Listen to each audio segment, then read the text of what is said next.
Hello, hello, hello.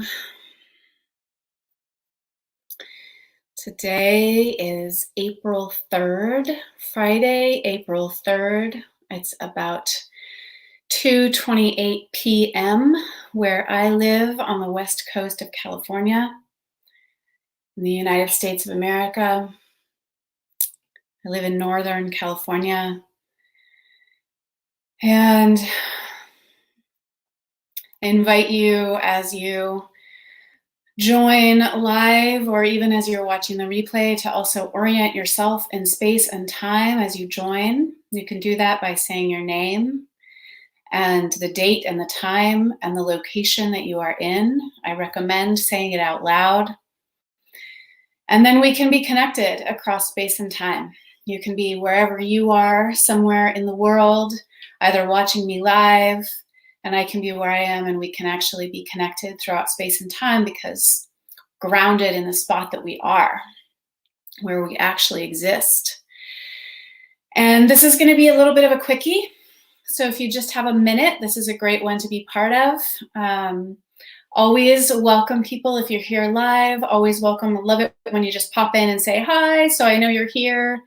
And if you're watching the replay, I also love hearing from you, so I know who stopped in, and we can be connected in that way. I was thinking the other day about, you know how there's that quote about like the best time to plant a tree was 20 years ago, and the second best time is today. But it was coming to me around like community. It's Karen. Hi, Karen. So I was having the same quote come to me, but around community or real, authentic connection. And so basically, like the best time to, create the community experience you want to have, or the best time to create real, deep, authentic connections was 20 years ago, depending on how old you are. The second best time is today. And I have been teaching in the realm of intimacy, relationship, authentic relating, communication, interpersonal dynamics for 20 years now. Kind of blows my mind that that's true. But it is. And when I used to teach people live in person, right now we do everything on the computer, but I would consistently, like one of the consistent, what's the word I'm looking for? Like pushbacks, or sort of, anyway, the thing that people would say, like, they'd be like, well, I can't do that because, or well, I can't do that here because, or I can't ask that or say that or talk about that here or with this type of person or in this area of my life because. And there was always like a ... And it was like, I can't do that at work because blank. Or I can't do that with my family because blank. Or I can't do that on a first date because ... Or I can't do that at a bar because blah, blah, blah. And people have just always had reasons why they can't be real, why they can't be themselves, why they basically can't create community or real, deep, authentic connection now.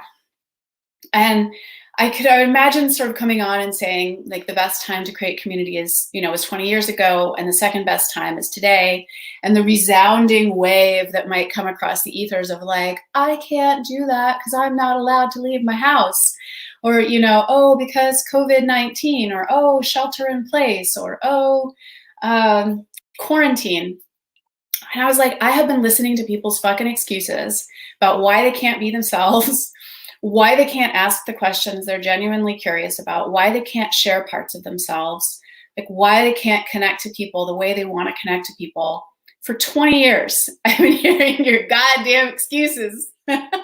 And now we just, and they always seem real.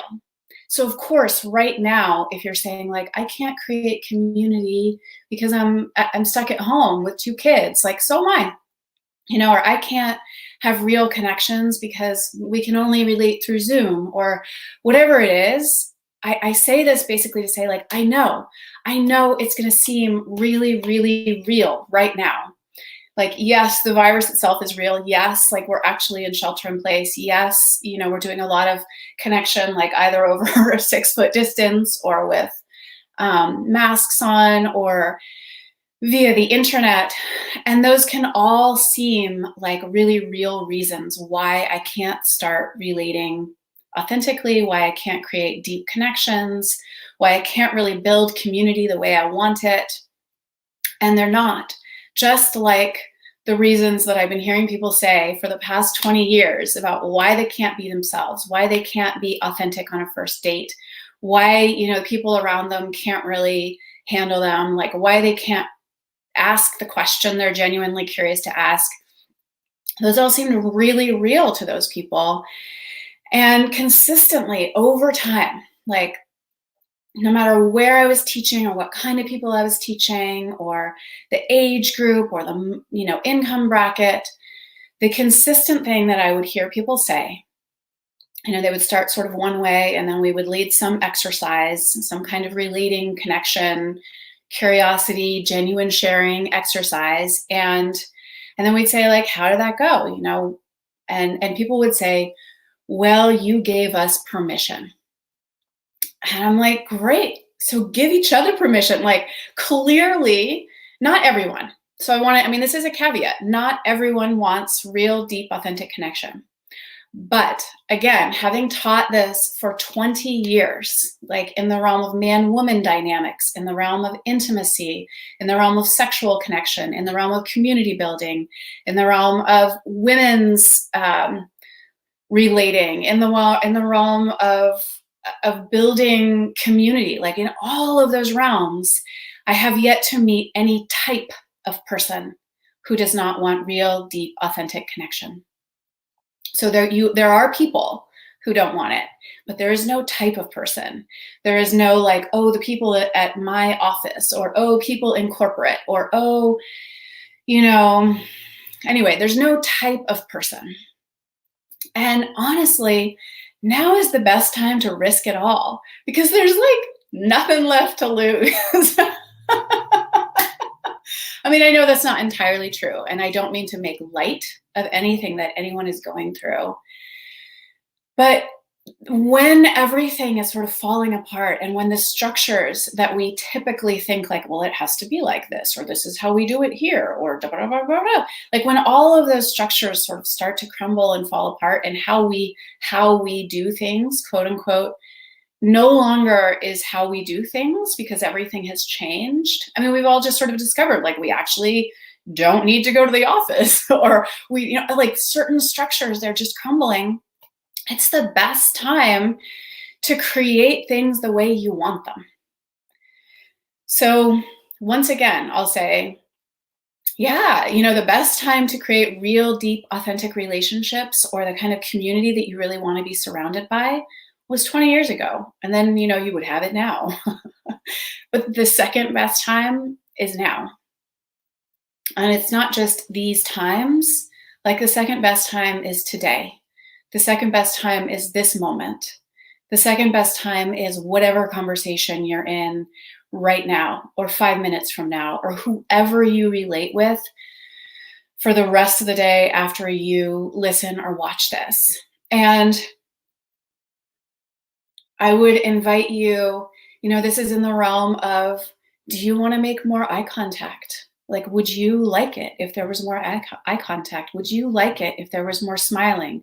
Would you like it if there was more talking or talking about things other than the weather or even things other than coronavirus, right now?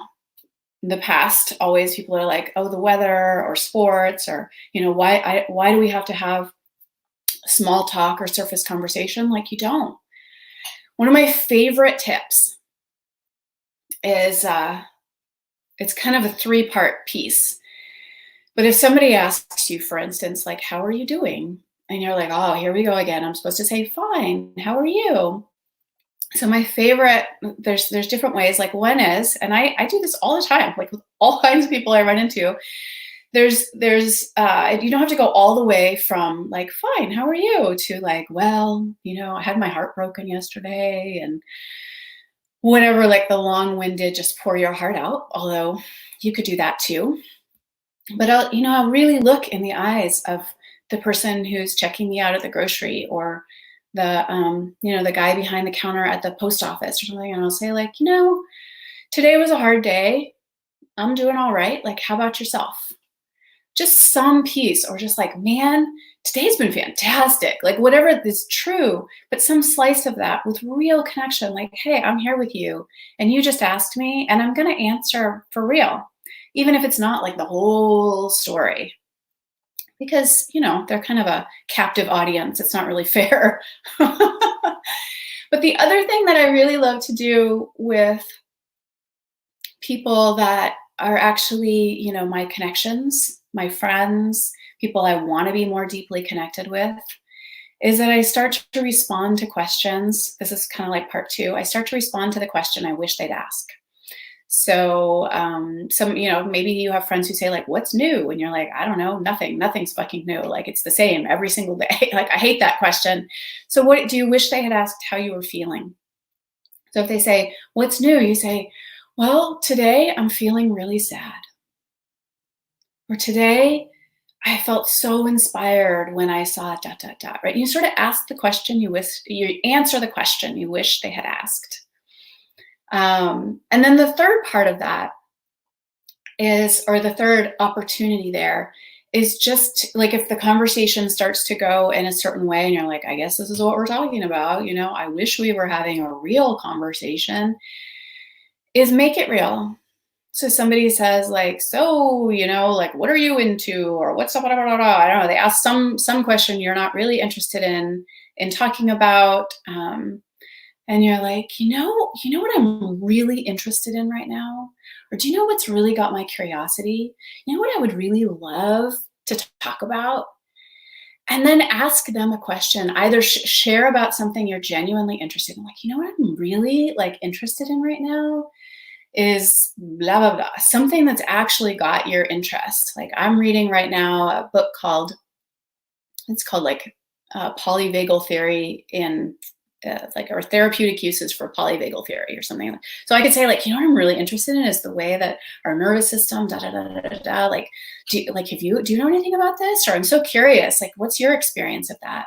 So one is just to bring it up, whatever you're interested in, or the other is, and often I would say this one works better, because rather than just turning it on to yourself, it puts it back on them, but in a way that you're interested in. So somebody brings up something like blah, blah, blah, and you're like, wah, wah, wah.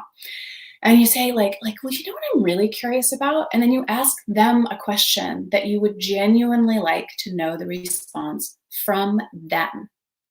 Like, I'm so curious what's really, like what's it like with having a 2-year-old and a 4-year-old right now? And like, what do you do all day? And how do you, not like, what are you doing with yourself all day, but like, what do you do? And what do you find really fun? Or what are you planting in your garden? Or how do you stay connected with nature when we're inside most of the time? So to just like turn it around to something that you're really interested in, without saying like, I don't want to have that conversation, or why do we always have to talk about the weather? Or I wish we didn't have to have small talk. Like, just take the initiative a little bit without making that other person wrong or judging them. They probably are sitting over there, like all the people, this is what happened at all the events I would ever lead. And they would talk about, they'd be like, well, I want to have a real and deep conversation, but the people around me don't. And I'm like, oh, bullshit. They're probably sitting next to you thinking the exact same thing. Like, oh, I'm afraid that he's going to judge me if I talk about my feelings. So I'm just going to talk about the weather. And you're thinking the same thing about her. Like, everybody, it's time to take a risk. It's just time to take a risk and see how it goes. So I'm going to close here by making a invitation in these last hours, really, the cart for the collective, which is a virtual membership for women that I hold, curate, and lead. The open registration closes today. And this, like what I talked about today with community and real authentic connection, it is absolutely, it's near and dear to my heart. This is my absolute passion in life. And it's one of the big reasons that I created the collective. So if you're a woman, you're a woman identified, and that's the kind of, like, that's your jam, then the collective is absolutely a place for you. Or if you're like, but where do I go to meet other people who want to have those kinds of conversations? Guaranteed, the collective is the place to have those conversations. Like, I am blown away on a daily basis. It's not just what I bring, the questions that I bring, the calls that I lead, it's not like what comes up, what the women in the collective bring forward from the depths of their heart and the truth of their lives, and sharing in incredible celebrations and deep grief and silliness, and like, I hope this isn't too gross, but and just the full range of expression of truly what it is to be a woman in today's world is so powerful. So I want to make sure you know that today is the last day to join publicly until the equinox in September.